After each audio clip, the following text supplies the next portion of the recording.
8:44, we're back with a live shot from Century Plaza Hotel and Spa, enjoying the air conditioning indoors with Kevin Hendry, manual therapist and kinesiologist over at Innovative Fitness. Today we're talking mobility and the importance of stretching. And Kevin, you were breaking this down during the break. How do you assess, show me the tests we go through if maybe you at home have shoulder or back pain? Right, so yeah, what we're looking at, Riaz, was function of your shoulder.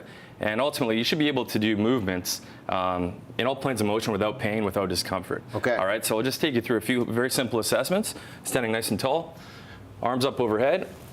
So full flexion, and then we can go downwards. Extension. Now arms up. Internal rotation. Now, Staying flat at the wrist. Now, Already we're hitting the brakes a little early, are we? Yeah, so that's been an issue for years when it comes to shoulder pain. And once you notice that there is tightness, and I think a lot of it's in my head too, of avoiding that pain, how do we get through it if there's tightness in the shoulders or the back? Yeah, absolutely. Let's check one more because I have a feeling we're going to need to do a little mobilization in your mid-back, all right? So stand tall, and I want you to rotate as far as you can to the right. Okay. Okay, and left. It's not much rotation on the right. Not much going on there. Tell you right Do you now. feel a difference? Absolutely, yeah. Perfect. All right, so what we're going to do is use one of the rad mobility tools called the axle. So I'll have you drop down and line your back. Okay. So this will be placed right below the shoulder blades. So keep your bum down, knees bent. And as we do this, why do we get stiff in the first place? Yeah, great question. So the thing is, stiffness, extend up and down.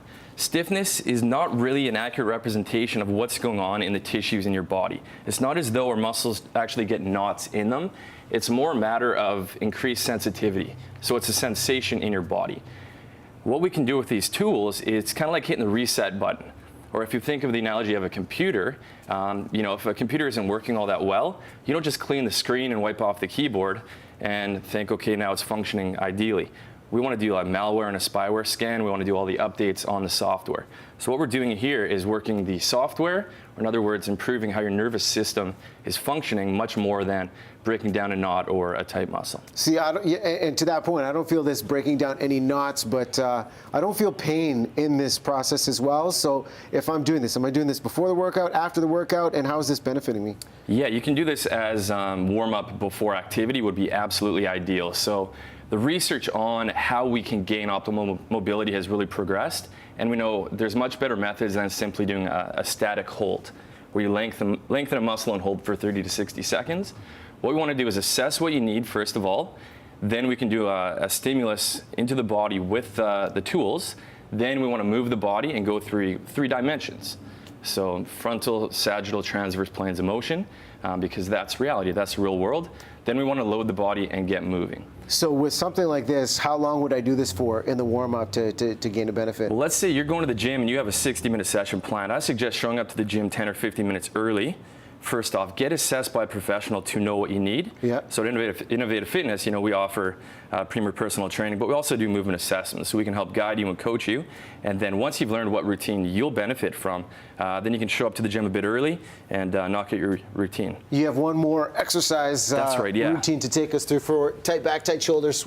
So it's important now that we're trying to open up your thorax, your mid-back. We put a little bit of stimulus into the body, so now your nervous system is really listening. And now I want you to rotate and twist through here. Oh, this is where I feel like an old man. Any movement. Oh! There we go, and back. So give me just 5 of those. Yep. Breathe out. And how do we know we're doing it so we're not aggravating the tightness or problem even more? Yeah, the key is this should not hurt. If this is a 10 out of 10 discomfort and you're clenching your teeth, it's not effective. This should be at most a moderate level of discomfort when you're doing the soft tissue work with the tools. So I'd say a max 5 out of 10. Good rule of thumb is you should be able to breathe through it. Well, I could breathe, and I'd like to thank my pregnant wife for digging her elbow into my back yesterday to prepare me for this right here. InnovativeFitness.com. Kevin's got the tips. Thanks so much. This type of maintenance is going to help long term. Fantastic. Thanks for having me. All right. We're enjoying the air conditioning, as we mentioned. The heat warning, it's on. Russell Kate with more on that for you coming up next. I think I got 5 more good ones in me. All right, let's have it.